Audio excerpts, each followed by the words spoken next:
নমস্কার, জয় ভীম, জয় ভারত। আমার নাম সঞ্জনা রাম। আমি বহুজন মুক্তি পার্টি বিএমপির একটা ক্যান্ডিডেট লোকসভায়।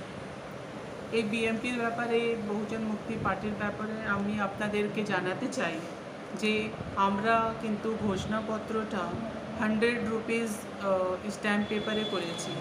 এই 100 রুপিস স্ট্যাম্প পেপারে করা মানে এটা আছে যে যদি আমরা সরকারে আসি আর আমরা এই 70খানা পয়েন্টস, যে এখান থেকে আরম্ভ হচ্ছে পেছনে পুরো আছে 70খানা পয়েন্টস, এই যদি 70খানা পয়েন্টসের মধ্যে একটাও যদি আমরা কাজ না করতে পারি, তাহলে ভারতবর্ষের যে কোনো মানুষ কোর্টে গিয়ে আমাদের ওপরে চার্জ করতে পারে, কেস করতে পারে। তাদের এত অধিকার আছে এটা 100 রুপিস স্ট্যাম্প পেপারে, সেই জন্য আমরা বানিয়েছি। আমরা চাইছি যে আমরা এই সব ইস্যুস নিয়ে আমরা কাজ করব। কেন SC ST OBC মাইনরিটিস যদি আমি কথা বলি, তাদের অধিকারটা এখনও কিন্তু পাওয়া যায়নি আমাদের দেশে। সেই জন্য আপনারা যদি আমাদের ঘোষণাপত্রটা দেখবেন, সেখানে রিজার্ভেশন পলিসি, সেখানে হেলথ পলিসি, সেখানে এডুকেশন পলিসি, সেখানে মাইনরিটিস পলিসি, সেখানে আদার ন্যাশনাল ইস্যুস পলিসি, এই সব পলিসিটা নিয়ে আমরা কিন্তু এখানে সব কিছু লিখেছি।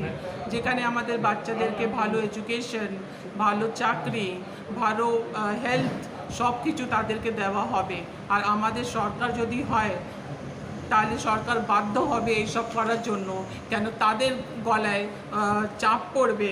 আমরা যে 70খানা দিয়েছি এখানে পয়েন্টসগুলো, সেটা যদি তারা নিজেই না করে, তাহলে তারা বিপদে পড়বে। সেই জন্য this is the only party, এটা একমাত্র পার্টি আমাদের দেশে, বহুজন মুক্তি পার্টি, যে 100 রুপিস স্ট্যাম্পে কিন্তু ঘোষণাপত্র ছাপায় আর দাবা করে যে যদি আমরা সরকারে আসি তাহলে আমরা এই কাজগুলো করে দেখাবো আমাদের বহুজন সমাজের লোকের উপরে। সেই জন্য আমি আপনার সবার থেকে এটা রিকোয়েস্ট করব যে একবার আমাদের উপরে বিশ্বাস করে দেখুন।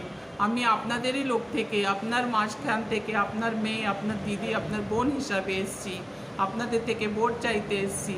আমার পুরো আশা আছে যে আপনারা আমাদেরকে যত ক্যান্ডিডেট আমরা ভারতবর্ষে দিয়েছি, সবার আমাদেরকে বিজয়ী করবেন।